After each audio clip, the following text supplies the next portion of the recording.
चर में रैखिक समीकरण। हाल चैप्टर स्टार्ट करने जा रहा हूँ। इससे पहले द्विघात समीकरण का चैप्टर कंप्लीट हुआ है। जिसका छूट गया है वो वीडियो डिस्क्रिप्शन बॉक्स में है, डाउनलोड करके वहाँ से पढ़ सकते हैं। चलिए देखते हैं दो चर वाले रैखिक समीकरण।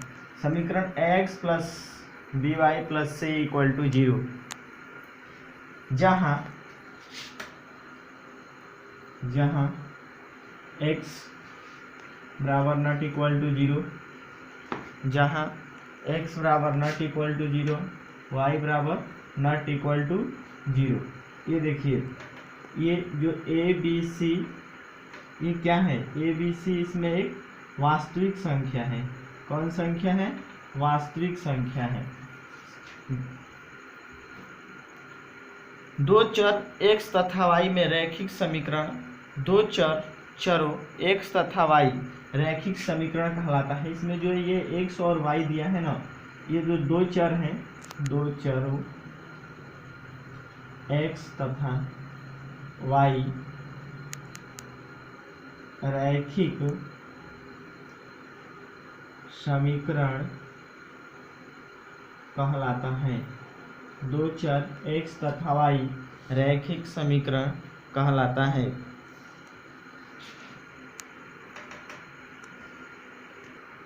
नेक्स्ट देखते हैं अगला नंबर। नेक्स्ट है कि x बराबर जो अल्फा है या a है, y बराबर जो भी है बीटा या b, वो क्या करता है? वो कैसे समीकरण को संतुष्ट करता है?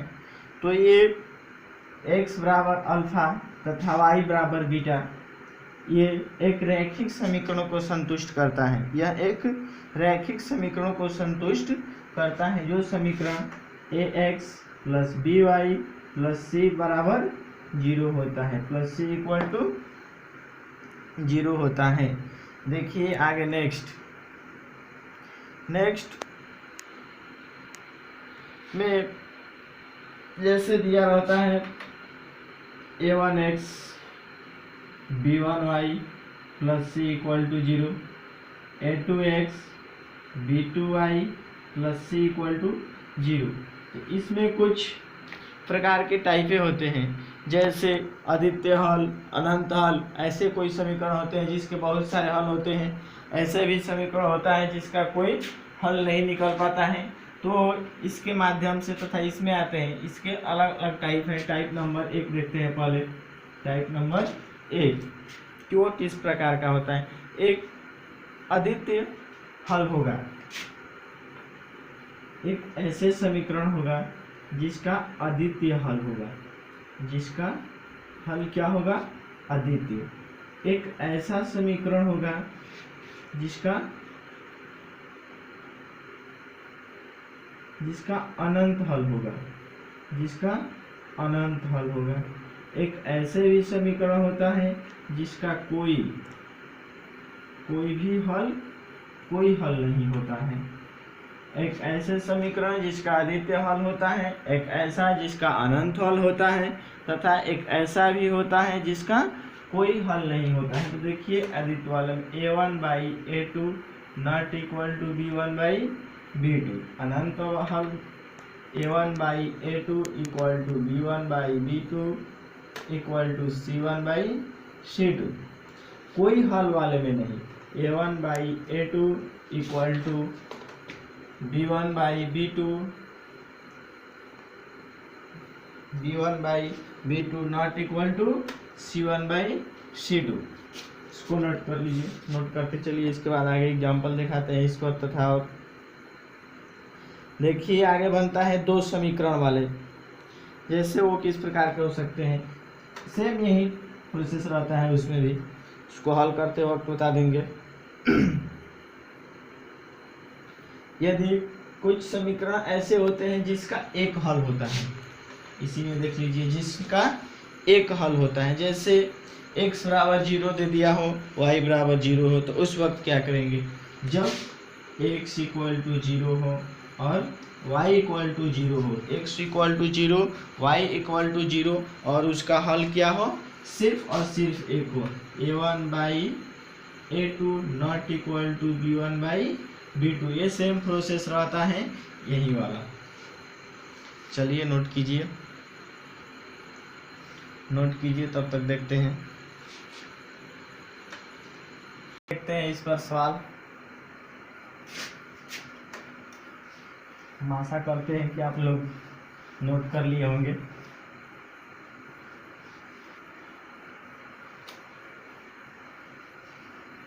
डेली क्लास 9 बजे से दिन में चलता है मैथ का, और साइंस का क्लास शाम को 5 बजे से लाइव। देखिए सवाल देखते हैं।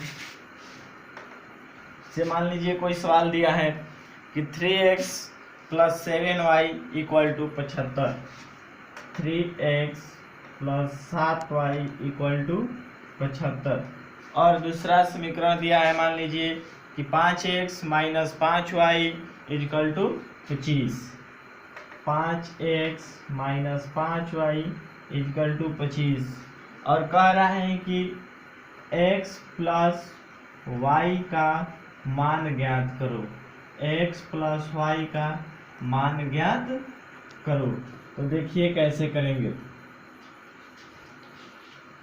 सबसे पहले इस समीकरण को संतुष्ट करेंगे, ताकि या तो x वाले पद या y वाले पद, कोई एक पद को घटाना पड़ेगा।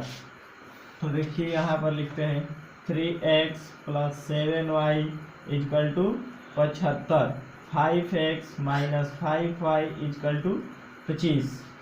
देखिए या तो ये कटाइए, नहीं तो ये कटाइए, कोई एक को कटाना पड़ेगा।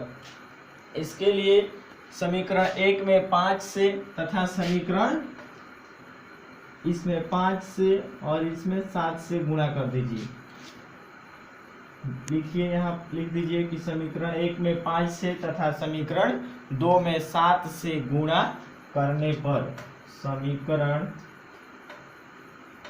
1 में 5 से तथा समीकरण 2 में 7 से गुणा करने पर क्या बनेगा? 15x + 35y = 7 × 5 = 25, 7 × 5 = 35 है 2 37। फिर इधर बन जाएगा 35x - 35y = 7 × 5 = 35, 7 × 2 = 14, 3 17, 175। ये कट जाएगा, ये कितना हो जाएगा? 50x = 5 × 5 = 10, 7 × 7 = 14, 1 15, 2 × 2 = 4, 1 5, 550। x = 550/50, 0 से 0 कैंसिल, x = 11। x का मान हम कितना ज्ञात कर दिए? 11। x का मान 11। अब ज्ञात करेंगे y का मान। अब क्या ज्ञात करेंगे? y का मान।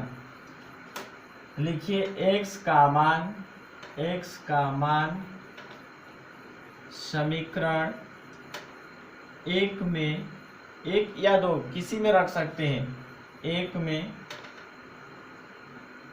रखने पर, x का मान समीकरण 1 में रखने पर रखिए 3x + 7y = 75। देखिए गुणा करने से पहले वाले समीकरणों को रखते हैं, ना कि गुणा करने के बाद। जो भी पहला समीकरण दिया रहता है उसी को रखते हैं। गुणा करने के बाद वाले समीकरणों को नहीं रखते हैं। ये नहीं कि ये रख देंगे, नहीं, ये रखते हैं। अब x की मान कितना है? 11। तो x की जगह 11 रख दीजिए। 3 × x + 7y = 75, 11 × 3 = 33, + 7y = 75, 7y = 75 - 33, 7y = 75 में से 33 गया, 2 और 4 42, y = 6 × 42, 6। हमारा x का मान कितना आ गया? 11, और y का मान कितना आ गया? 6। अब दोनों को पूछ रहे हैं कि x + y का मान कितना होगा, यानी कि ऐड करके बताना है कि x + y का मान कितना होगा। तो x का मान कितना हुआ? 11, और y का मान 6, 11 × 6 = 17। ये हो गया आपका आंसर। चलिए नोट कीजिए, फटाफट नोट कीजिए। हम आशा करते हैं कि आप लोगों को समझ में, अगर किसी को समझ में ना आए तो आप पूछ सकते हैं, कमेंट करके पूछ सकते हैं या लाइव पूछ सकते हैं।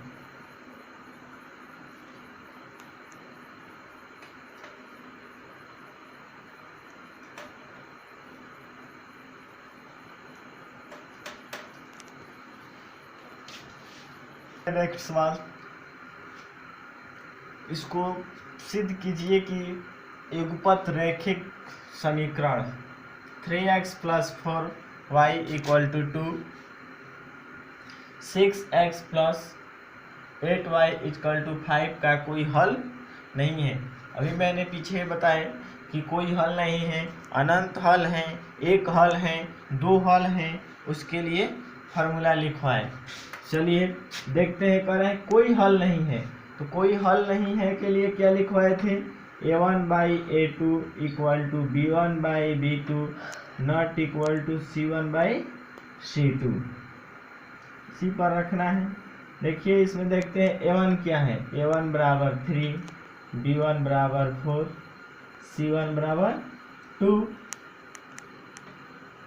a2 = 6, b2 = 8 और c2 = 5, c2 = 5। रखिए a1 यानी कि 3/6 बराबर b1 4/8 और नॉट इक्वल टू c1 2/5।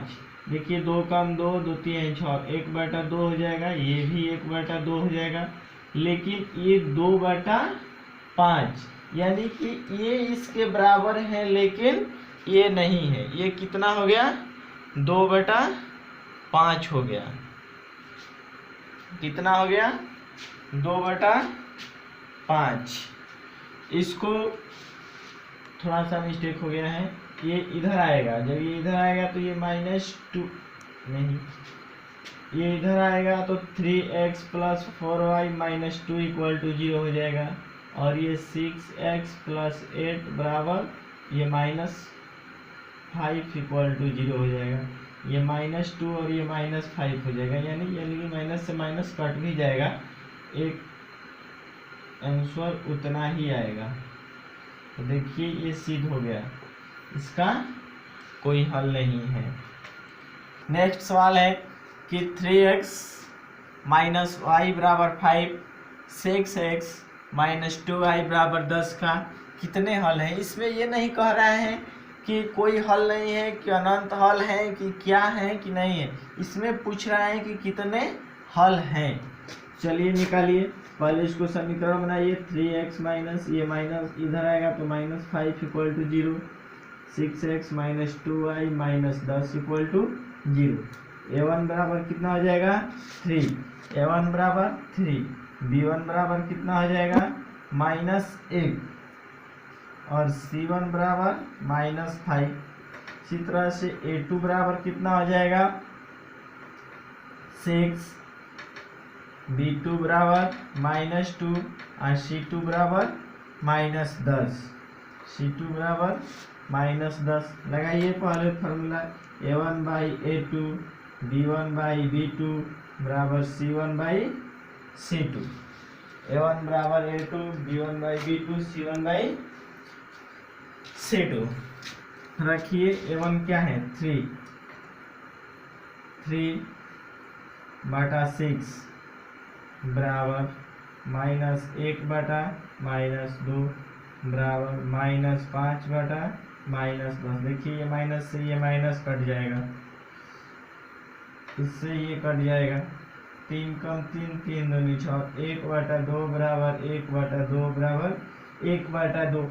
और तीनों में कौन से ऐसे आते थे कि a1/a2 b1/b2 c1/c2, यानी कि अनंत। इसके कितने हल हैं, अनंत हैं, लिख सकते हैं आंसर में अनंत,